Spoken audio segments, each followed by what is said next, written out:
Please stand for the playing of the national anthem.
Councilmember Remy, would you lead us in the pledge? I pledge allegiance to the flag of the United States of America and to the republic for which it stands, one nation, under God, indivisible, with liberty and justice for all. This evening, instead of having a pastor pray with us, we want to do a moment of silence. Our city buried a mother of the city, a faith leader in our community, in the passing of Mrs. Bernice Troy. And so would you join me in a moment of silence?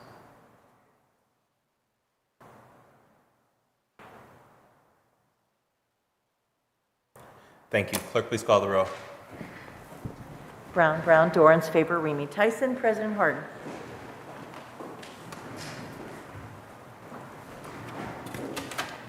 Any person who takes any actions to obstruct or interfere with the conduct of tonight's meeting may be charged with disturbing a lawful meeting pursuant to Columbus City Code 2317.12. Any person who enters those areas of city council chambers reserved for city officials or invited guests may be charged with criminal trespass pursuant to Columbus City Code 2311.21. Can I get a motion to dispense with the reading of the journal? Clerk, please call the roll. Brown, Dorans, favor, Remy, Tyson, President Hardin. This week's communications received by the city clerk's office are listed on the agenda and will be published in the city bulletin. Are there any other communications to be read into the record? Not this time. Thank you, Madam Clerk. We will go around the dais for announcements or resolutions, starting with President Pro Tem. Yes, ma'am. Councilmember Mitch Brown. Thank you, Council President. Just one announcement. This Saturday, November 6th, the Division of Fire will be hosting the Get Fire Ready orientation. This event is an introduction to the overall career as a full-time professional Columbus firefighter. Attendees will have the opportunity to experience hands-on techniques, handle tools and equipment, experience a simulated fire operations, all at the training academy with training academy instructors. This is a hands-on physical training event, so participants are encouraged to wear athletic clothing. It will be held at the Columbus Fire Training Academy located at 3639 Parsons Avenue from 8 a.m. until 3:30 p.m. on Saturday, November 6th. Fire recruitment phone number is 614-645-6387 for all those who are interested. Thank you, sir. That's all I have. Thank you, Councilmember. Councilmember Dorans. Thank you. Councilmember Favor. Thank you, Council President Hardin. Tonight, we will be recognizing E3, Educate, Empower, and Elevate Program, Resolution 0223X-2021. I'd like to invite Ms. Janet Jackson along with her colleagues to the podium. Today, I'm incredibly honored to present this resolution to E3, Educate, Empower, Elevate Program. For 10 years, the E3 program has served over 934 women and connected 676 women to community resources to enhance their financial literacy and stability.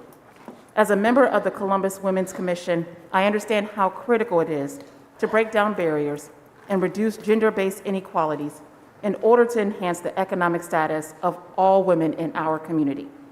So I am so proud to share that 95% of women who completed the E3 program were satisfied with the curriculum of the program and shared that E3 had a positive impact on their level of hope for the future, level of professional and personal confidence, and ability to set a goal and move towards it. E3 has made a tremendous difference in our women's lives, and the program's impact is truly admirable. At this time, Ms. Jackson, I will turn the podium over to you.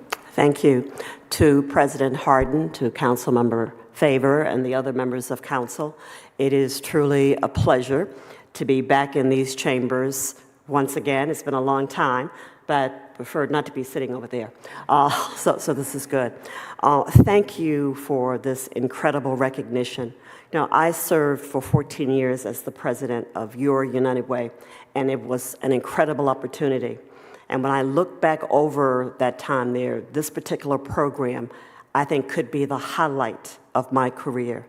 I started with the idea of creating the Women's Leadership Council, and we didn't have a program. I had to convince over 150 women to donate $1,000 to a cause that they really didn't know what it was.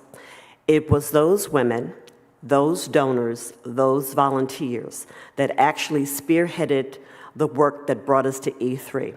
So I have an incredible thank you to our first chair of the WLC, Tanny Crane, and to many other women to name, to our partners, the Godman Guild Association and the New Directions Career Center, for actually leading the program and all the work, to the incredible staff that I had at United Way, and one of them escaped United Way and made her way over to New Directions Career Center, is responsible for shepherding this work. Never in my wildest dreams when we started E3 did I think we would actually be able to fund some of the participants all the way through receiving their BA. And we were able to do that. So many associate's degrees from Columbus State, but also beyond that.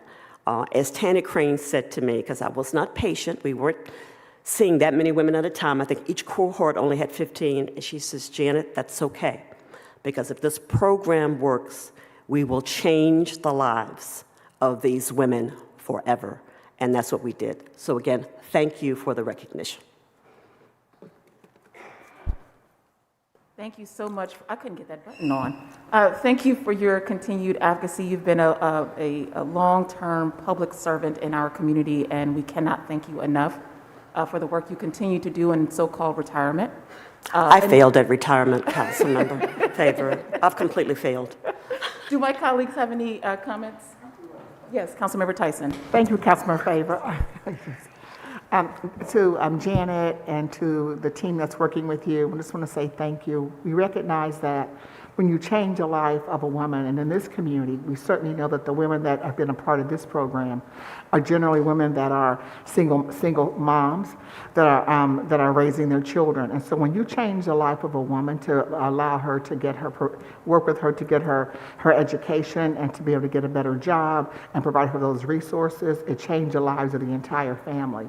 So I'm just so thankful that you were thinking about women again 10 years ago and for this incredible program, and that is changing the lives of women and their children, and especially when we're talking about women of color that have been a part of this program, that we know that women of color, certainly as you know, don't make 63 cents on the dollar. Hispanic women make even less than that, 58 cents on the dollar. So when you change their lives, again, you're changing the entire family. So thank you for your vision. Thank you, ladies, for all the work that you're continuing to do to change the lives of this community. Thank you so much. Thank you. Thank you. Thank you. Thank you so much, Councilmember Tyson. Anyone? Well, once again, ladies, thank you for your work and your continued advocacy on behalf of all women in our community. Your work truly does build upon the work that we're doing here at Columbus City Council, so thank you so much. With that, I would move for passage. Clerk, please call the row. Brown, Dorans, Favor, Remy, Tyson, President HARDIN. Adopted. Thank you so much. Thank you.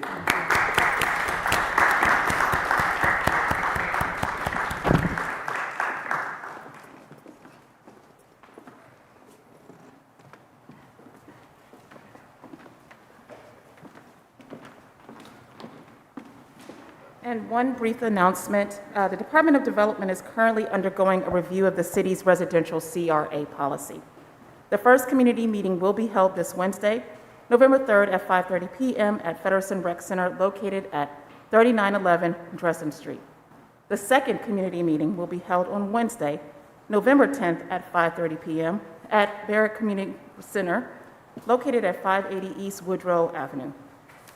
The purpose of these meetings will be to share draft policy updates and recommendations. Please reach out to my assistant, Anissa Lieben, at aaliban@columbus.gov.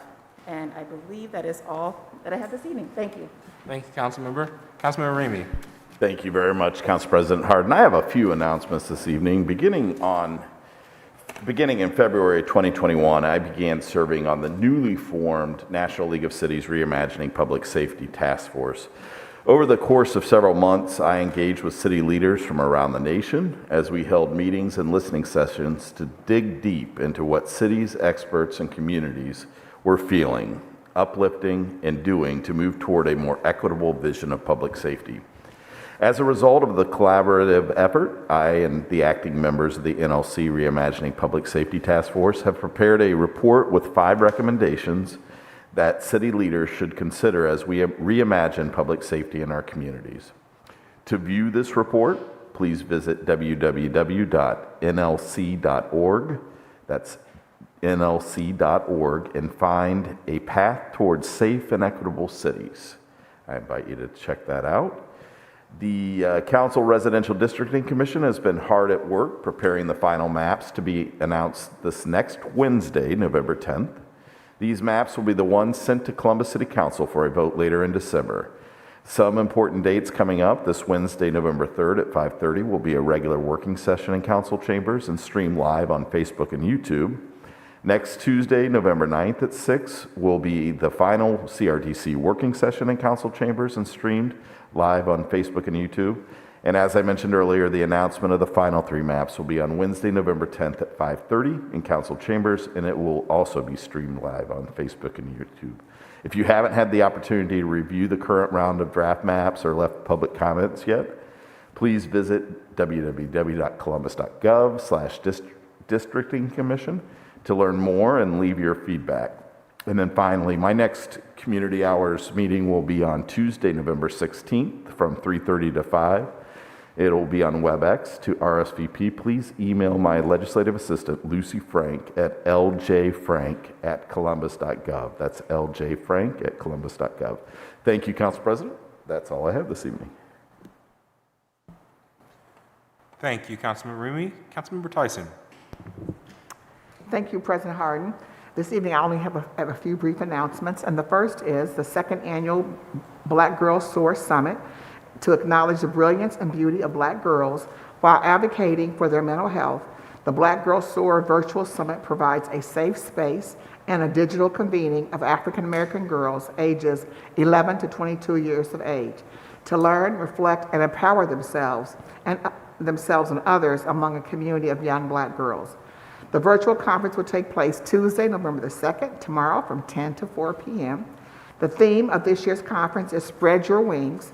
The Black Girls SOAR Virtual Summit provides a safe space and again a digital convening for girls 11 to 22. It's designed to provide important life skills and tangible best practices in the areas of personal social relationships, conflict resolution, academic, social advocacy, and healthy relationships, self-care, self-love, health and wellness, and more. And it will also feature national, regional, and local thought leaders and speakers across a variety of general sessions and specialized workshops. To register, you can still register. Go to www.blackgirlssoar.com.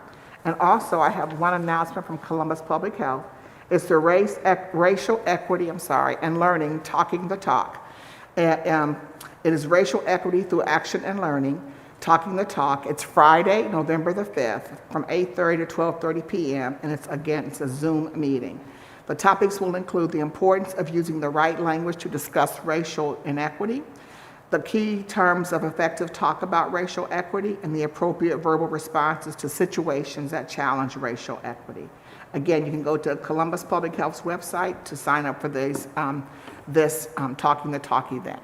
And that's all I have in my this evening, I'm sorry, in terms of my announcements. Thank you, Councilmember Tyson. We are all really excited about the Black Girls Summit tomorrow.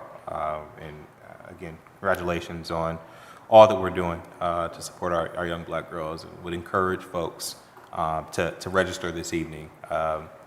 There's some really exciting folks from around the country that are going to be a part of it, so we don't want to miss that.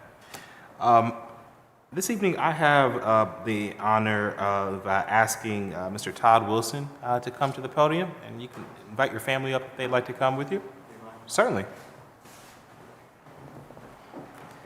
And as the Wilson family makes their way down to the podium, we have Resolution 221X-2021 is to recognize and celebrate the 100th anniversary of Accelerated Laboratory Logistics.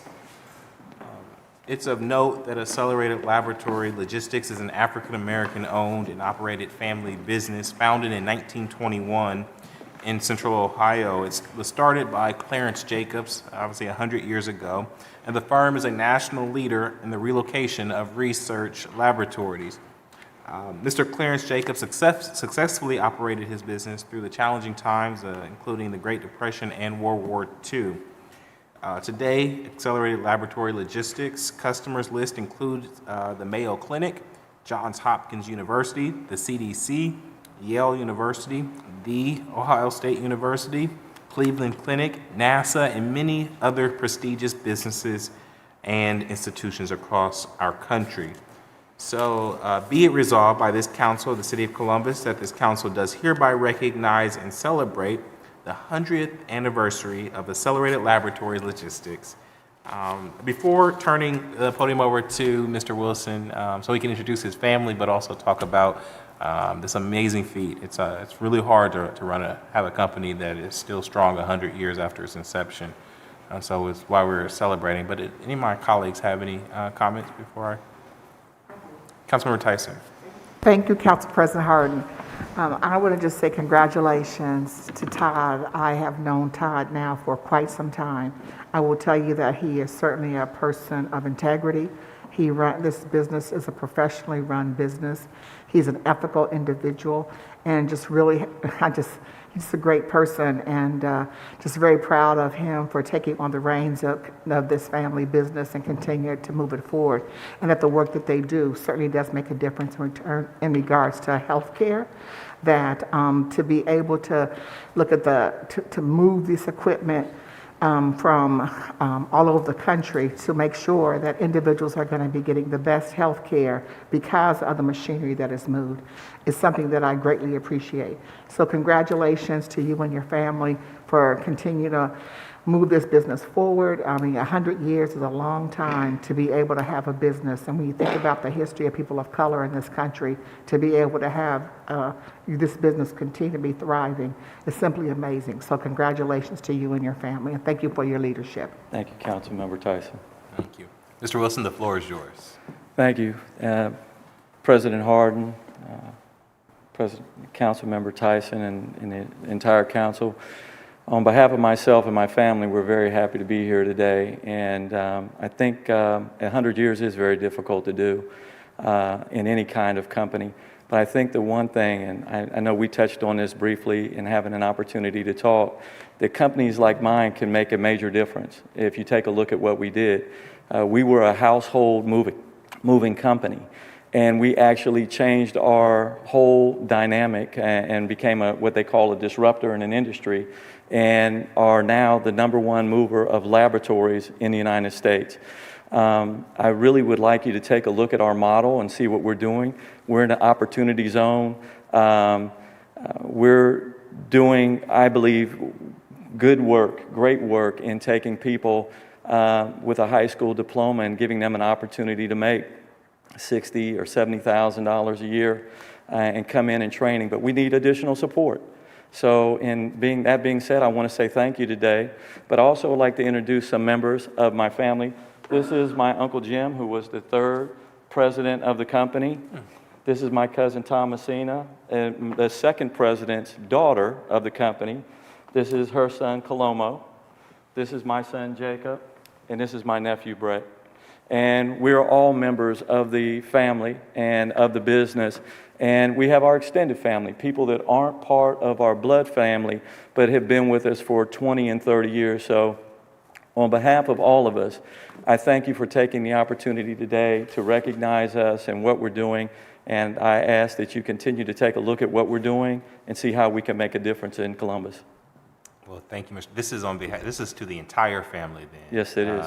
For the work and for the sticking power Yes. of running this company. What an amazing family. Clerk, please call the roll. Brown, Dorans, favor, Remy, Tyson, President Harden.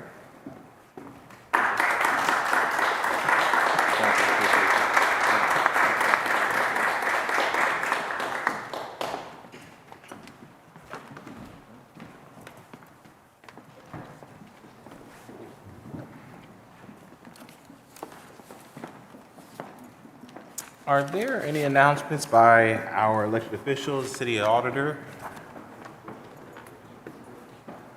city attorney's office, or anybody from the courts? Seeing none, are there any requests by members of council for the removal of an ordinance from the consent portion of the agenda? Seeing none, may we now have a motion to waive reading of titles of third-day legislation by the city clerk? Clerk, please call the roll. Brown, Dorans, favor, Remy, Tyson, President Harden. Thank you. Will the clerk now read into the record ordinance numbers of 30-day legislation on tonight's agenda? Finance Committee, ordinances 2626, 2676, 2683-2021. Public Safety Committee, resolutions 194X, 195, 196, 197, 198, 200, 204, 206, 207, 208, 210, 211, 212, 213, 214, 215, 216, 217, and 219X-2021. Public Utilities Committee ordinances 2680, 2712, 2733-2021. Technology Committee ordinance 2416-2021. Housing Committee ordinance 2719-2021. Economic Development Committee ordinances 2589, 2658, 2750, 2751, 2752-2021, and Administration Committee, Ordinance 2732-2021. Thank you, Madam Clerk. Seeing no speakers on the first reading portion of the agenda, the following ordinance appear on our agenda as consent. Will the clerk now read those into the record? Resolutions of expression 224X, 222X-2021. Finance Committee Ordinance 2316, 2737-2021. Public Safety Committee Ordinance 2706-2021. Public Utilities Committee Ordinances 2572, 2581, 2636, 2695, 2735-2021. Neighborhoods Committee Ordinances 2807, 2815, 2817, 2819-2021. Technology Committee Ordinance 2130, 2633, 2647, 2696, 2711, 2727-2021. Public Service and Transportation Committee Ordinance 2692 and 2756-2021. Housing Committee Ordinances 2641, 2649, 2650, 2651, 2652, 2653, 2654, 2655, 2672, and 2718-2021. Criminal Justice and Judiciary Committee Ordinance 2495-2021. Economic Development Committee Ordinance 2691-2021. Administration Committee Ordinances 2730, 2731-2021. Health and Human Services Committee Ordinances 2713, 2734, 2748-2021. Appointments from the Mayor's Office numbered A0068, 177, 178, 191, 192, 193, and 194-2021. Thank you, Madam Clerk. Are there any questions or comments on the consent portion of the agenda? Seeing none, may I have a motion for passage? By voice. Clerk, please call the roll. Ms. Brown? Mr. Brown? Mr. Dorans?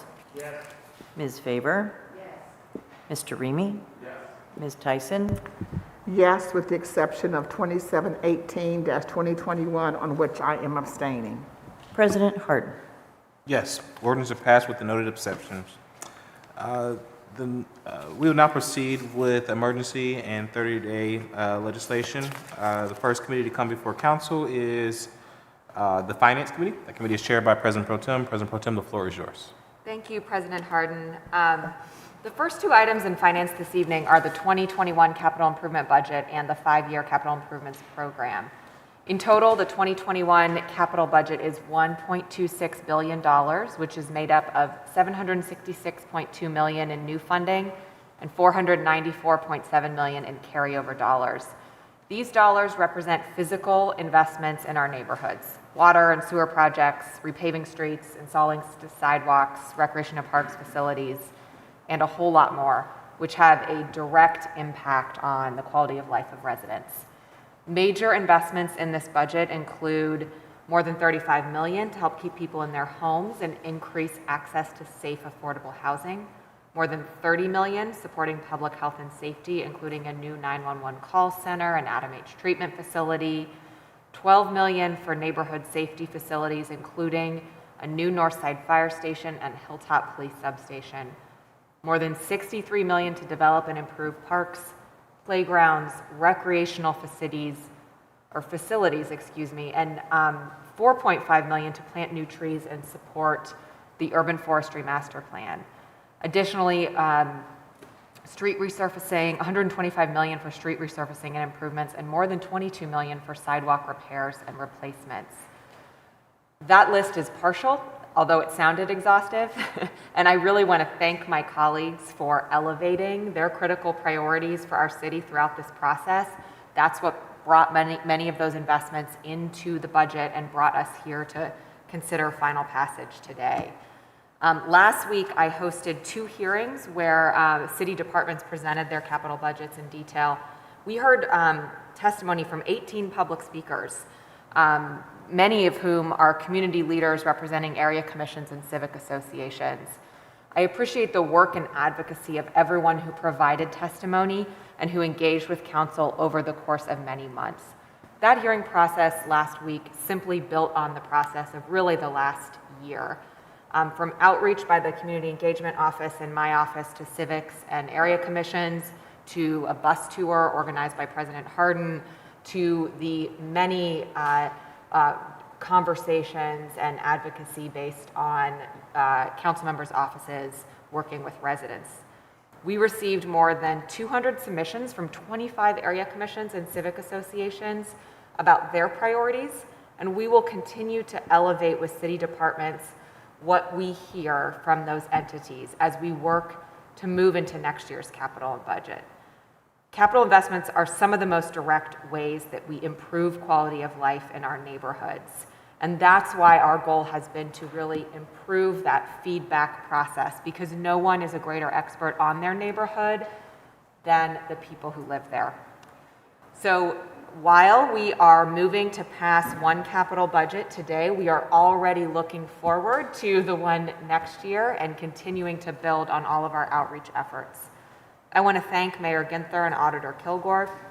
I want to thank Director Lombardi and the finance staff, especially Kyle Sieverhart. And I want to thank all directors and staff from every department for their work and partnership on this budget.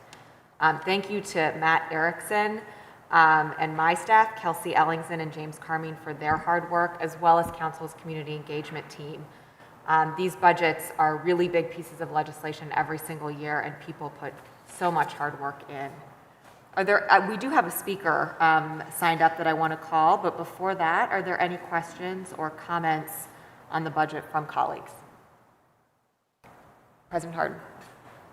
Thank you, Madam Chair. Just want to share my appreciation for your leadership and your team's leadership on this capital budget. As you said, it was not just the 2 hearings last week. Sorry, potential spam. It was months of work from your team, from the community affairs team, listening to neighbors and then advocating on behalf of them for specific line items. Some of the things that were raised by this council was, I know $1.4 million for the Poindexter African American History Museum raised by Councilmember Tyson advocated for that. That is in this budget to preserve the history of the African American community on the Near East Side.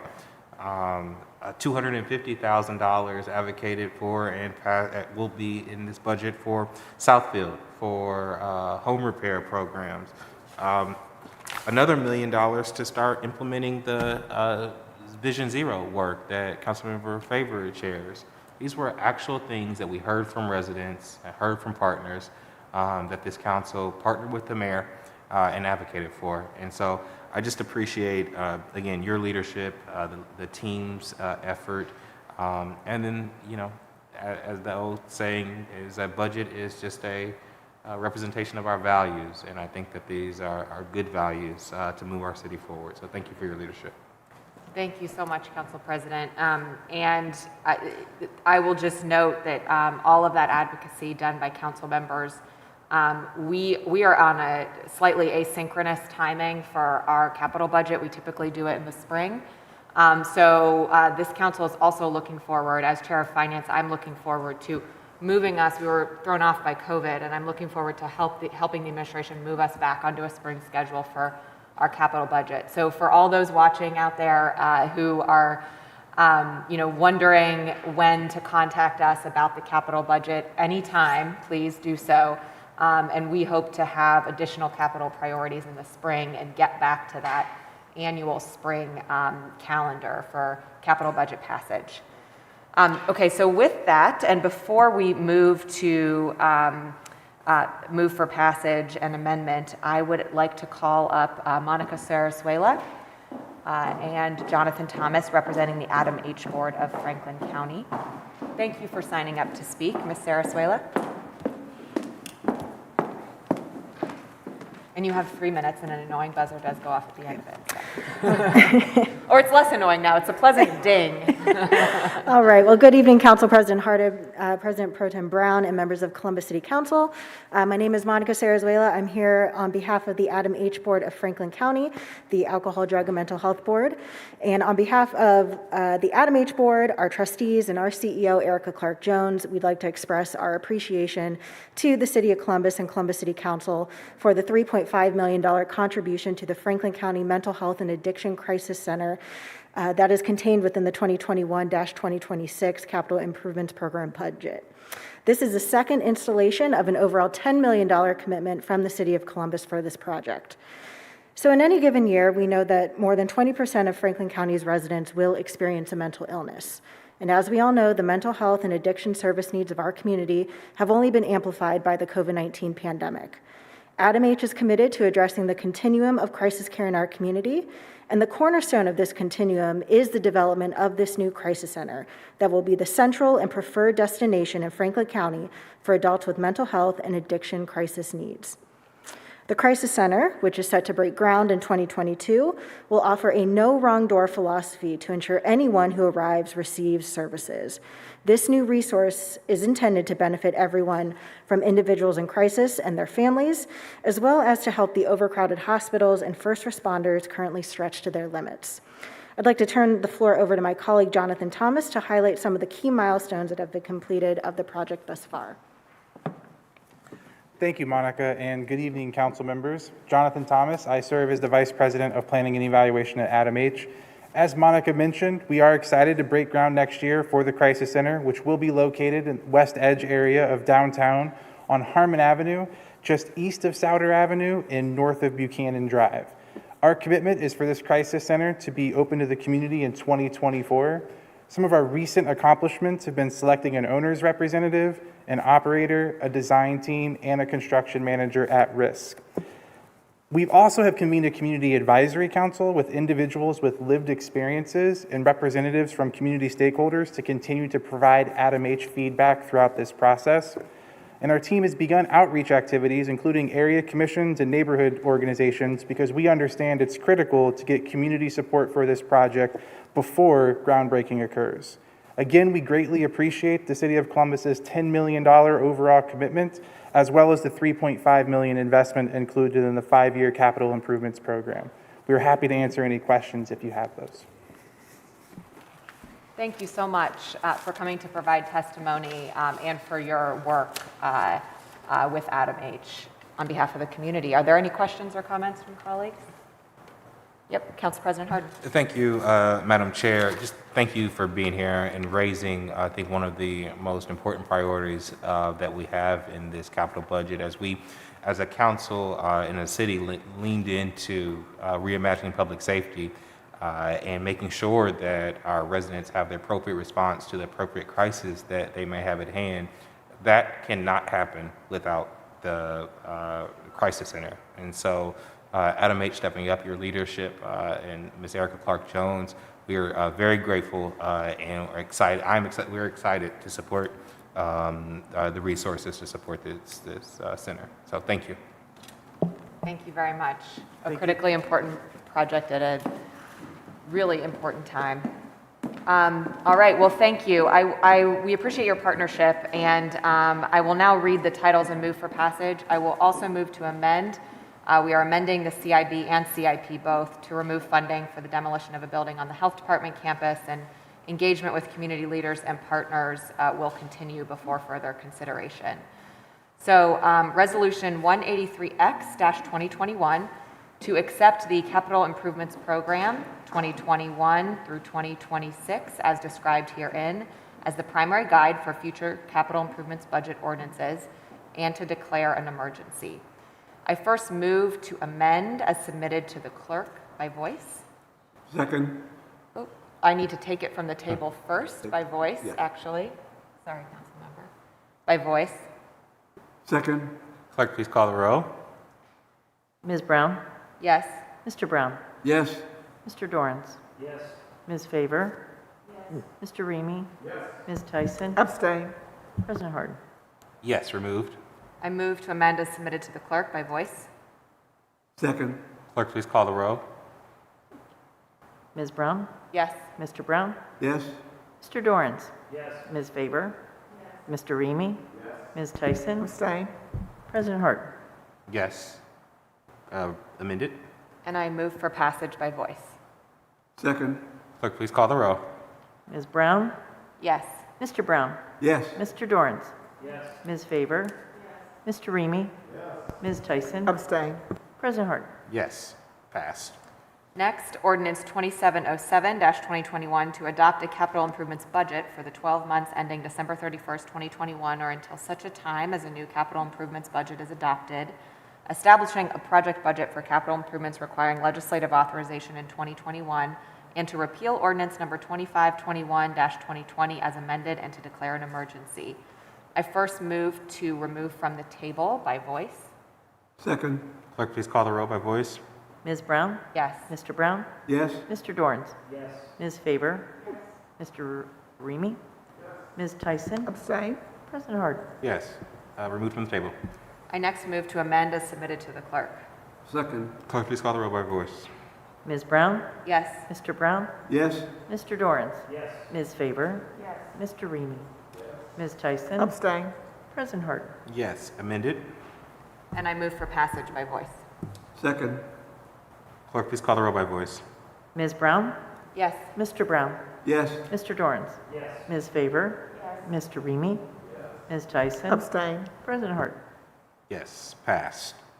Thank you, President Hardin. Additionally, in Finance, we have Ordinance 2703-2021 to authorize and direct the Director of Finance and Management to donate to Columbus State Community College 5 used vehicles, to waive the relevant provisions of Chapter 329 related to the sale of city-owned personal property, and to declare an emergency. The Division of Fleet Management has worked closely with CSCC to implement substantial training support for their operations, which includes training city technicians to work on electric and hybrid vehicles. There is an opportunity to create a pipeline of students entering the workforce from CSCC to fleet management, and the donation of these vehicles supports that partnership and potential pipeline. These vehicles are beyond their useful life and were slated to be made available through the city's auction process. The donation will help replace a partnership with Ford that provided similar hands-on automotive training that is coming to an end. Emergency action is being considered so the city can coordinate with CSCC to prevent an interruption in its training programs. If there are no questions, I move for passage. Clerk, please call the row. Brown, Dorans, favor, Remy Tyson, President Harden. Passed. President Harden, may I move to one piece in Rec and Park? Please. Tonight in Recreation and Parks Committee, we have Ordinance 2694-2021 to authorize the city attorney to spend city funds to acquire and accept in good faith the real property located at Refugee Road, Hamilton Road rear, and Kimberly Parkway, and contract for associated professional services in order for the Recreation and Parks Department to timely complete the acquisition of the property, to authorize the transfer of $85,000 within the Recreation and Parks voted bond fund, to authorize the amendment of the 2020 capital improvements budget, to authorize and expend up to $1,525,000 from the Recreation and Parks Grant Fund 2283 and the Recreation and Parks Voted Bond Fund 7702, to authorize the Director of the Recreation and Parks Department to record a deed restriction on the property and to declare an emergency. Recreation and Parks has successfully negotiated a purchase contract for 78.6 acres of land to help protect a high-quality waterway, greenway corridor, and urban forest between Refugee Road and Kimberly Parkway along the Mason Run stream, a primary tributary of Big Walnut Creek. This is very exciting that we're able to acquire this parkland. Almost 5,000 residents live within a 10-minute walk of these natural areas, and it's 5 existing access points in southeast Columbus. This ordinance is the next step in acquiring the property. This will be accomplished through the city attorney's real estate division and associated professional services that may include surveys and title work and appraisals and all that as part of the closing. The city is required to place a deed restriction on the land to preserve it as green space.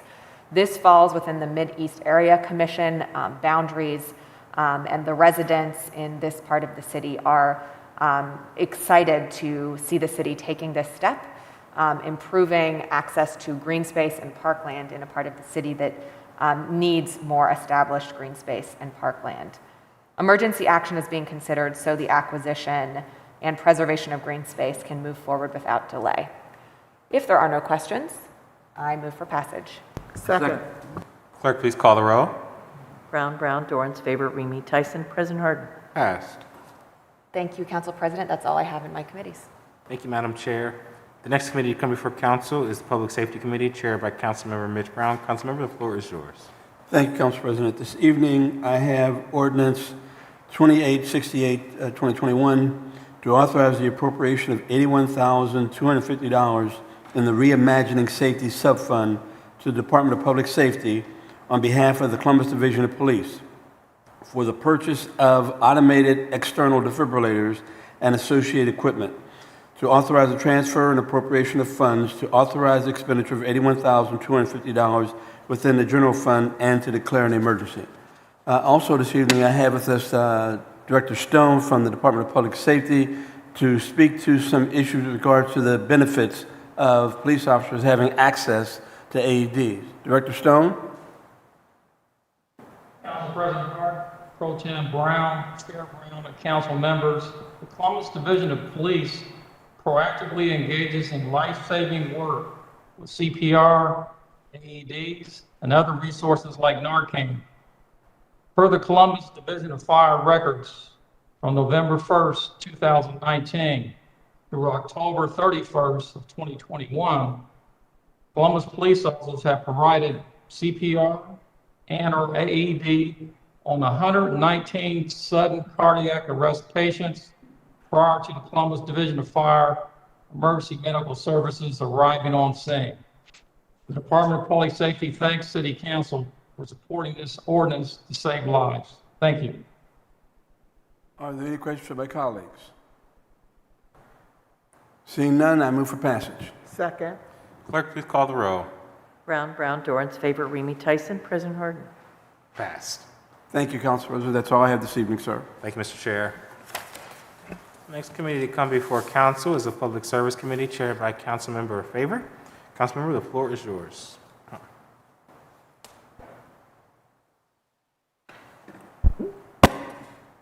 Thank you, Council President Harden. Tonight in Public Service and Transportation, we have Ordinance 2296-2021 to authorize the transfer of funds within the Streets and Highways Bond Fund, to appropriate funds within the Street and Highway Improvement Non-Bond Fund, to authorize the Director of Public Service to enter into contract with Shelley and Sands Incorporated for the roadway Shook Road Phase 2 project, to authorize the expenditure of up to $1,848,282.65 from the Street and Highway Improvement Non-Bond Fund and the Streets and Highways Bond Fund for the roadway Shook Road Phase 2 project, and to declare an emergency. This ordinance authorizes the Director of Public Service to enter into contract with Shelley and Sands to provide payment for construction administration, and inspection services.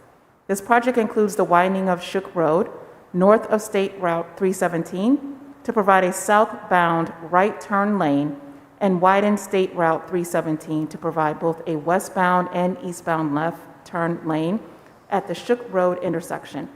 Sidewalk along both sides of Shook Road will be extended from State Route 317 north to the existing sidewalk limits. A new box span signal will also be installed at the intersection of State Route 317 and Shook Road. Are there any questions or comments by my colleagues? Seeing none, I'd move for passage. Second. Clerk, please call the roll. Brown, Dorans, favor, Remy, Tyson, President Harden. Passed. Thank you. Next, I have ordinance 2693-2021 to authorize the Director of Public Service to enter into a professional services contract with HNTB Ohio Incorporated for the Signals Downtown Signal Conduit Investigation Project, to authorize the expenditure of up to $1.2 million from the Street Construction Maintenance and Repair Fund to pay for this contract and to declare an emergency. This legislation authorizes the Director of Public Service to enter into a professional services contract with HNTB in an amount up to $1.2 million for the Signals Downtown Signal Conduit Investigation Project. Underground conduit is an important component of our traffic signal network infrastructure, as it houses cables that allow our traffic signal network to function and communicate effectively. This project will allow HNTB Ohio to investigate and repair the underground conduit, which will improve maintenance operations and signal communications. Are there any questions or comments by my colleagues? Seeing none, I'd move for passage. Second. Clerk, please call the roll. Brown, Dorans, favor, Remy, Tyson, President Harden. Passed.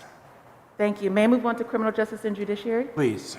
At this time, I'd like to invite Judge DeVarga up to the podium as I read the legislation.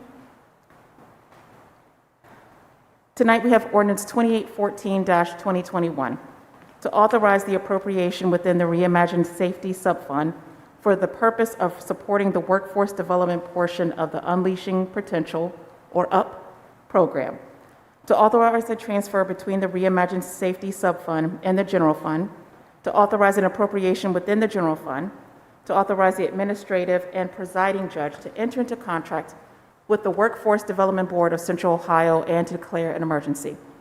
This legislation authorizes the appropriation and transfer of funds within the Reimagining Safety Subfund to the Workforce Development Board of Central Ohio for the workforce development portion of Unleashing Potential Court Program in the Franklin County Municipal Court Judge DeVarga's courtroom. The UP program will provide transformative justice for potential emerging adults who have come in contact with our justice system and at are risk for continued criminal behavior due to lack of resources and a support system. The goals of UP are to ensure public safety and reduce recidivism, increase the assets of young adults to help them transform their lives, provide justice-involved young adults with a meaningful path to reduce and/or eliminate their criminal record, and to increase collaboration between the court, council, city agencies, community-based programs, and other health treatment services. With that, I'd like to turn it over to Judge DeVarga to provide some additional remarks. Thank you. Thank you, President Harden and Councilmember Favor and all other members. It's really good to see everybody in person, even with the masks. I just want to say to Councilmember Favor, I took this idea to her at the beginning of the year, and her staff really took off with it to try to figure out a way that council could partner with the courts to create this program. At this point in time, with what the administration has provided to the court and what Councilmember Favor is trying to provide to the court, we should be up and running by the end of the month. And I'm so excited about the program and the possibilities that it is going to provide for the justice-involved youth that come through our courthouse. And much like President Hardin indicated, you know, the budget reflects the values of this city, and the programs that our courthouse is trying to implement right now also reflect the values of this city through the expungement clinics, the self-help center, the March program, and now this program. I'm very proud of that, and I'm proud of the way that we have all partnered together to assist our community and serve our constituents. So thank you again.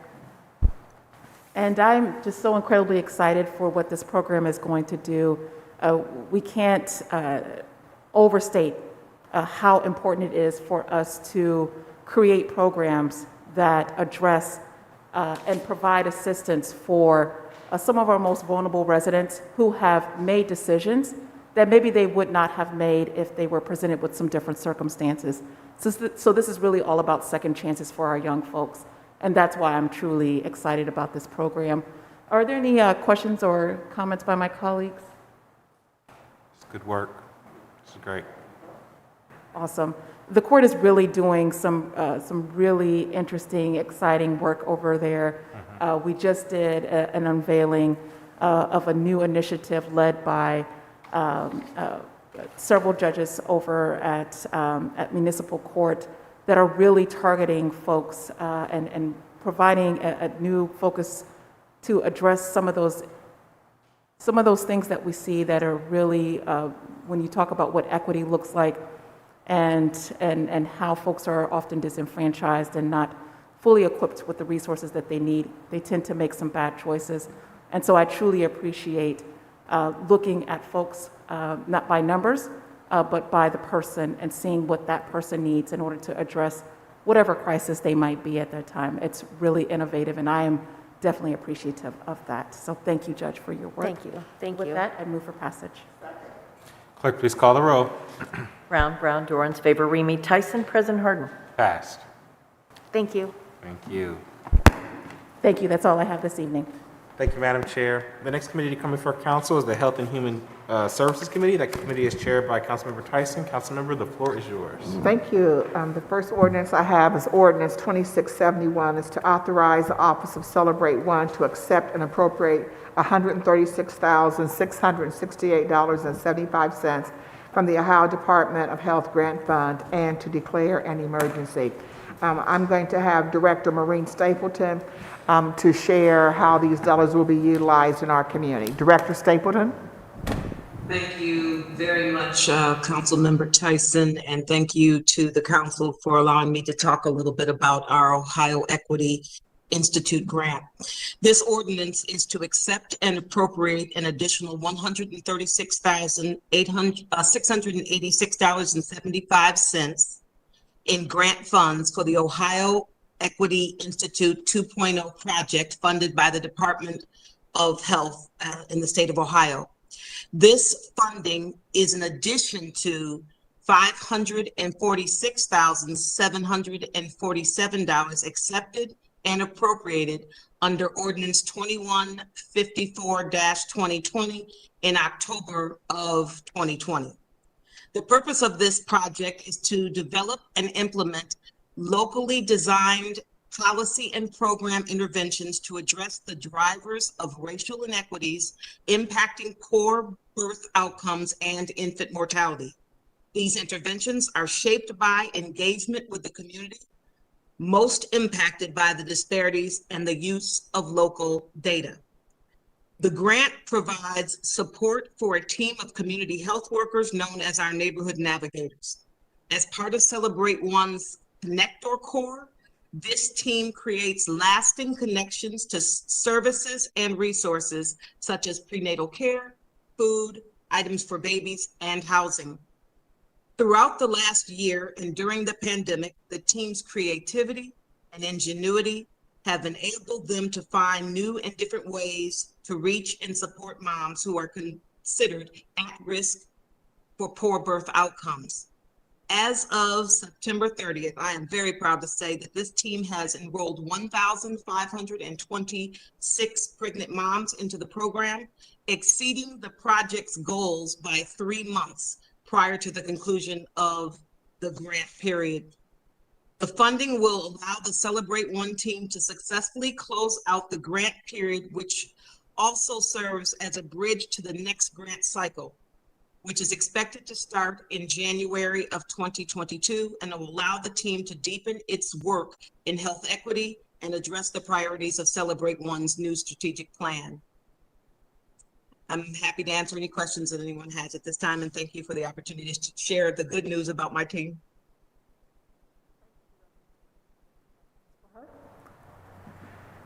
Seeing none, again, Director Stapleton, thank you so much I appreciate your leadership and certainly your team, and for, again, exceeding your goals, and that you have served over 1,000 moms in our community in an effort to ensure that they're having healthy babies and their babies are living to see their first birthday and beyond. So thank you for your leadership. Are there any questions? Thank you. Are there any questions? Seeing none, I move for passage. Clerk, please call the row. Brown, Dorans, favor, Remy, Tyson, President Harden. Passed. Thank you. The next ordinance is ordinance 2710-2021, and it's to authorize the Board of Health to enter into a contract with the Center for Health Outcomes and Policy Evaluation and Studies, known as HOPES, at The Ohio State University for data collection, evaluation, mobilization, and capacity building services for the CDC Disparities Grant Program. To authorize expenditure of $327,571 from the Health Department's Grants Fund.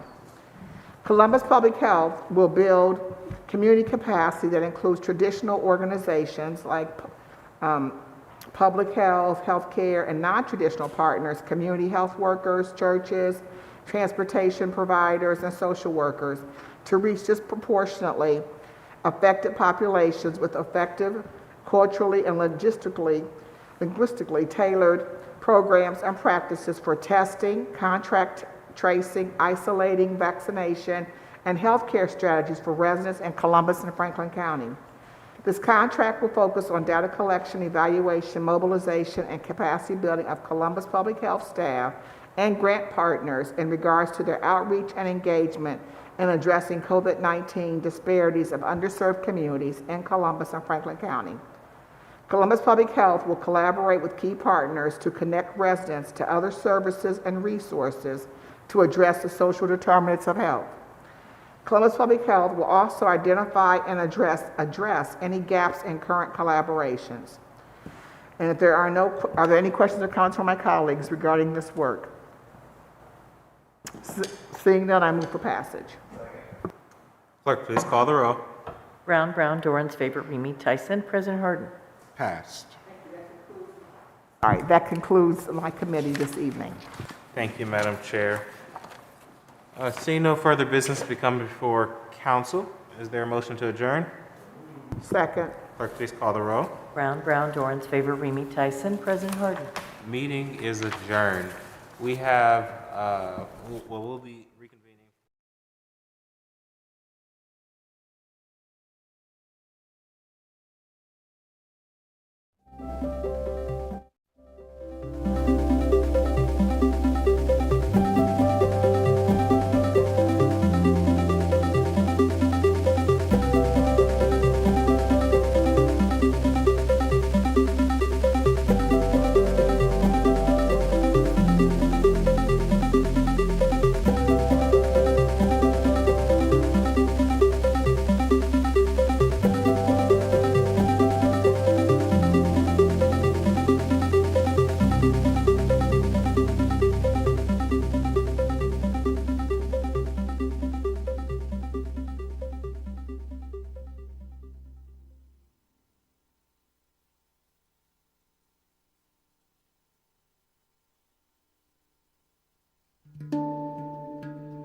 Can I get a motion to dispense with the reading of the journal?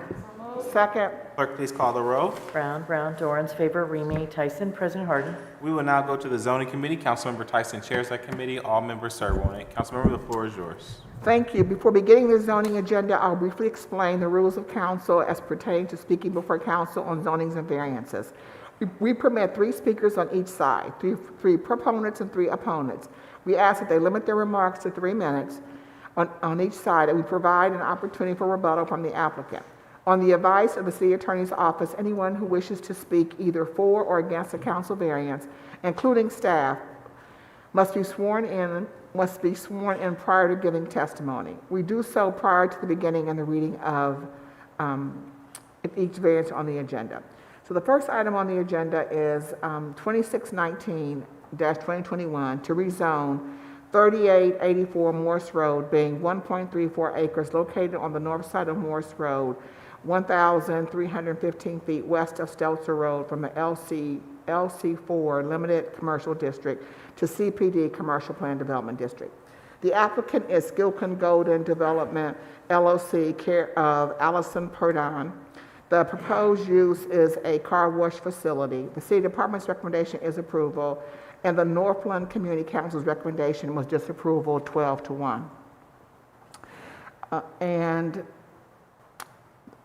There aren't any speakers here this evening regarding this legislation. Even though the Northland Community Council's recommendation was disapproval, they disapproved it because they wanted the sidewalks, and the developer is going to be making that accommodation. So there aren't any speakers here this evening. So if there are no questions or comments from my colleagues, and seeing none, I move for passage. Clerk, please call the row.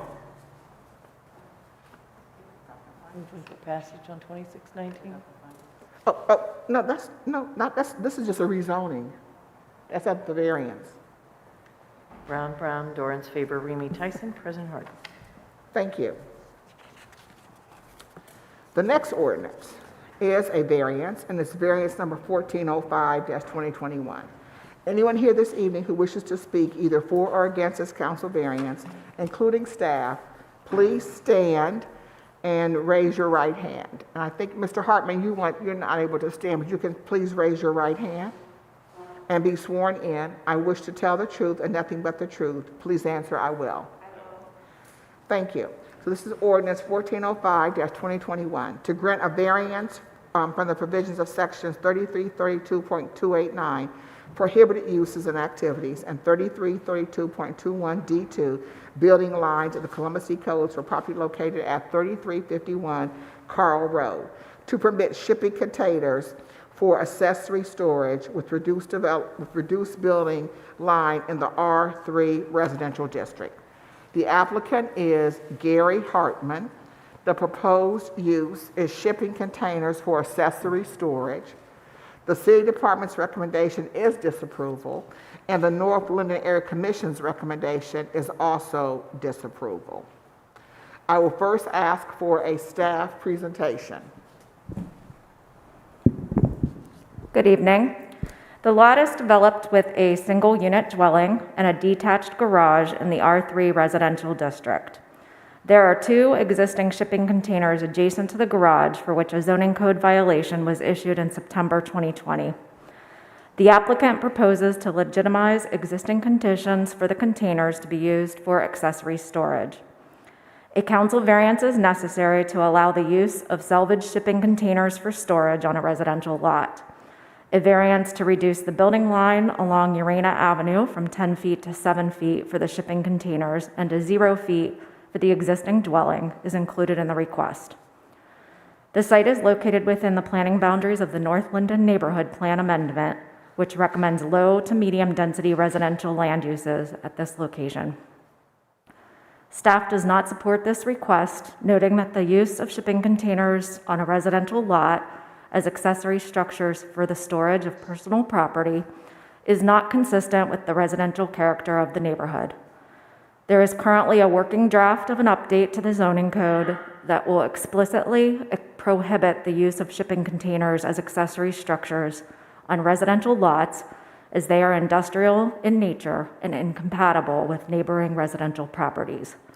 Staff encourages the owner to instead utilize sheds or similar outbuildings which are permitted, and because they are more ordinarily appurtenant to a dwelling and more compatible with the neighborhood. Therefore, the City Department's recommendation is for disapproval, and I'd be happy to answer any questions. Thank you.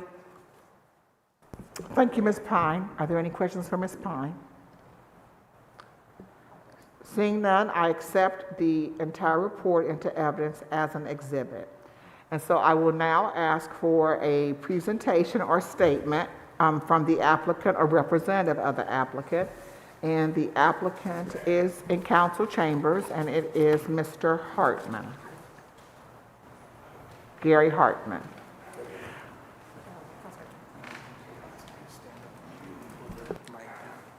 You sit down, take it, or stand up?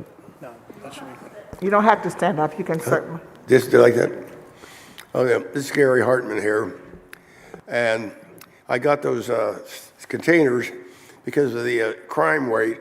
And where I live, there's a lot of robberies and shootings. And so I got that to put my valuables in.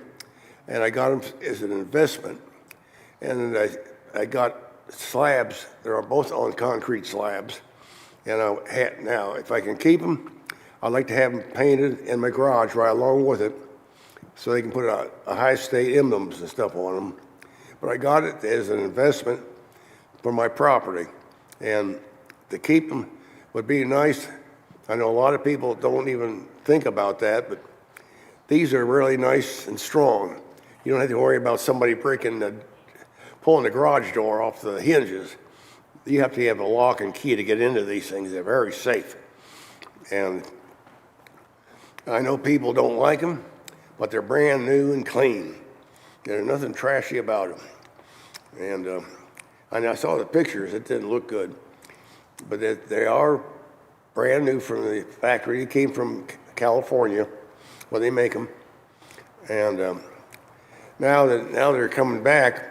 These ships are coming back from the ocean, and all these containers are going to be cut loose, and they're going to be selling them for $1,000 a piece.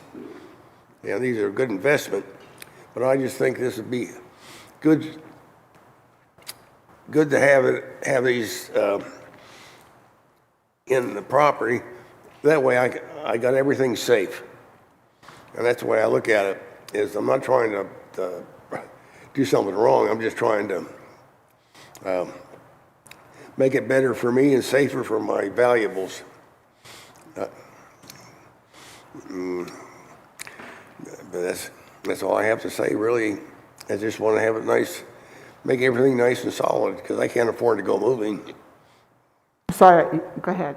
You can't afford to do what? I'm sorry. What now? You said you can't afford to do what? I can't afford to go move in this late in my life. I'm well retired. Mm-hmm. All right. Mr. Hartman, did you think about having like a storage shed? Did you think about a storage shed or something?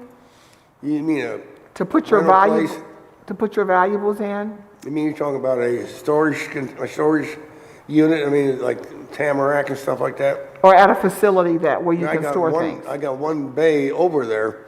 It cost me $162 a month, per month. And that's a lot of money.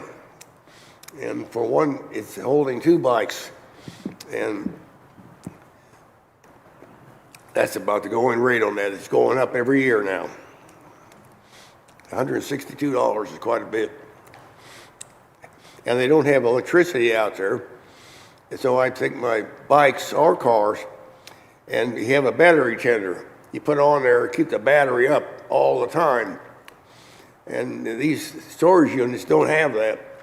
You either have to take the battery out or go in there about once a month and charge it with your own charger. And also, the bikes sit or cars sit, you should put a fuel stabilizer in there. And you can let them sit for a couple of years and they go right out and start. Mr. Hartman, so I'm just going to quickly ask a couple questions. So you're saying you have valuables. Are these automobiles and things that are in those storage, in your storage bins, on your property, on your, at your home? Yeah. Are there automobiles in there, or just other valuables or your possessions that are in there? Mainly I got them for motorcycles. Oh, for your motorcycles. And Okay. some of them are collectible bikes.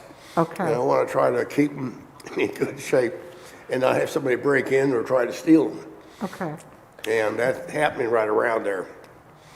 All right. So. And they shoot into people's homes now too. All right, so look, one, we can certainly, any issues around crime. I can hardly hear you, man. Any issues on crime, we should be really kind of we can report that, and we have the safety chair, we'll give them the safety director, that's chair, oh my lord, our council member who is the safety chair, that is, we can certainly look at, if there's any crime in your neighborhood, thinking about that issue. But for right now, you cannot have your storage bins on your property. Well, So I don't know, council colleagues, do you have any questions regarding this issue? Madam Chair, thank you Yes. for just allowing me. Thank you, Mr. Hartman, for coming out.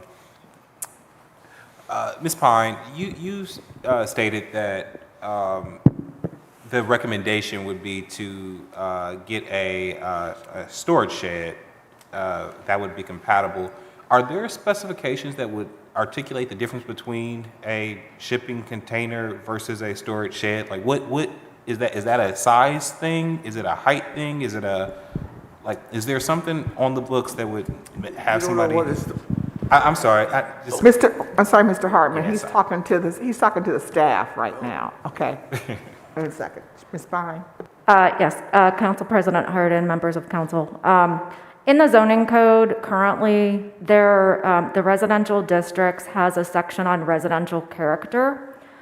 There is nothing, and there's also a section on accessory structures that specifically provide for sheds. So when that code chapter was written, shipping containers were not used in the way that we're seeing them used today. So a few years ago, my colleagues and I were discussing this possible zoning code change where we would specifically prohibit these types of containers. We did provide for the pods being prohibited to be left on residential properties. They're only permitted for the time that it's used to fill it and then take it away. So just kind of looking at how these shipping containers have evolved, we didn't feel that this was meeting of the residential character section or the accessory uses, and we felt that it more fell into the prohibited uses section, and that's why we're here today.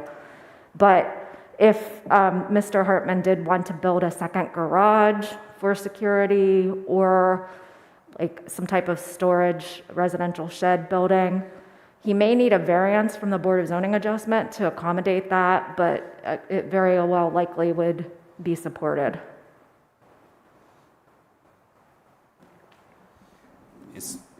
Chair. I'm sorry, Councilmember Remy? So this is an unusual property because the way that it's oriented, it's on Urena, and the garage actually, the back of the garage actually is facing Carl, so which is in front of the house. It's almost like somebody, when it was zoned originally, the dress should be at Urena, it almost looks like. But where are the shipping containers now? Are they to the south of the garage, right next? There was a picture with a camper there, but are they directly against the garage? The camper has been gone. It's been years ago. And is that where it's sitting right now? The camper was there, and it's been gone, and that's where the storage containers sit right now. If Mr. Hartman were to invest in a wooden, a privacy fence, obviously there's sightline issues as you get closer to Carl, but behind the garage, if he was to invest in that, could that be an alternative? Well, you talking about, you talking, my turn? I'm asking. He's asking the staff. An alternative for allowing the shipping containers or just, Yeah, to hide them from the neighborhood. In other words, if there was a privacy fence put up surrounding. around it? Yeah. Since that wasn't proposed to us when we were reviewing this, nor was it proposed to the North London Area Commission, I can't honestly answer if we would have supported it in that instance. My general sense is that since we are looking to update the code to specifically prohibit these structures, even if they were hidden from public view, I don't think we would have supported the request. But we haven't updated the code. We have not. But, so I think what we should do here, so maybe what we can do, and I don't know what the alternative is. Right now, we were prepared to vote this in a way that you cannot keep the sheds, Can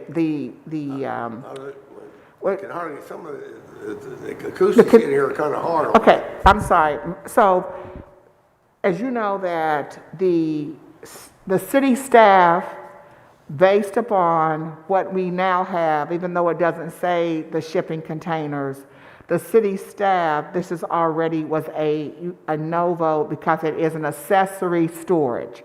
And this type of accessory storage is not permitted in the city. Second of all, the area commission, the Northland Community Council, also voted this down because of this being an accessory storage. And so, coming down, we certainly do feel for you as a community resident that you now want to have a safe place for your motorcycles to be put somewhere. The only thing I would say that maybe we do right now, because this is a code violation, and that's what we're here about, is that for you to get some time to think about where those vehicles could go, because where you could move the vehicles.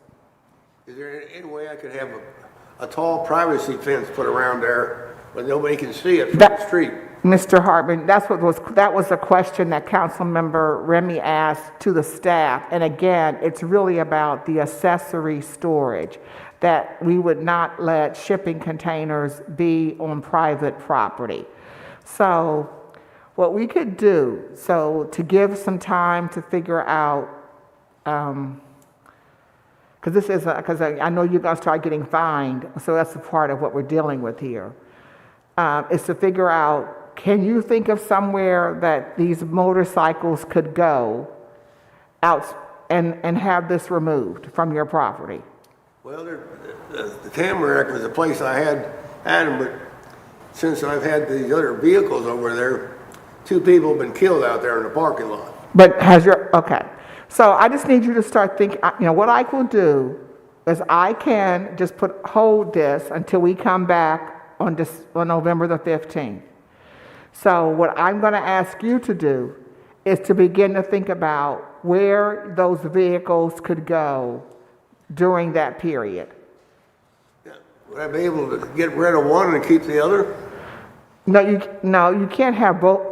The issue is both of you have two shipping containers on your property.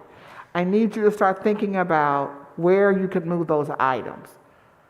So we will keep working with you, Mr. Hartman. So what I'm going to do today is I'm going to table this variance to give us time to try to figure out how we can help you with this transition. So we will just table it for now, and we will work with the city in terms of the fines that could be associated with this, and then we will work with you on this issue. Now, would somebody be contacting me, or? Yes, we will be contacting you. We will be. By phone or letter or what? By phone.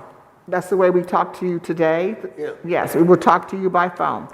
So, my colleagues, we move to table this. Yes, Madam Chair, I think you first, though, need to adopt the findings, and then we can. Yeah, I will. Thank you. So first, I move to adopt the findings of staff as the findings of council. Clerk, please call the row. Brown, Dorans, favor, Remy, Tyson, President Harden. Adopted. Why don't you go down and open the windows? Oh, Start getting it cool like that. oh, okay, so, and I'm going to table this until November the 15th. I move the table to November the 15th. Clerk, please call the roll. Brown, Dorans, Faber, Remy, Tyson. President Harden. Table to the 15th. Thank you. We're going to table this. We're going to wait. We'll talk about it by the November 15th. We'll be working with you. Okay. Okay? All right. Thank you so much. See no further, we're good? See no further business come before council. Is there a motion to adjourn? Second. So Clerk, move call the second. roll. Brown, Dorans, Faber, Remy, Tyson. President Harden. Adjourned.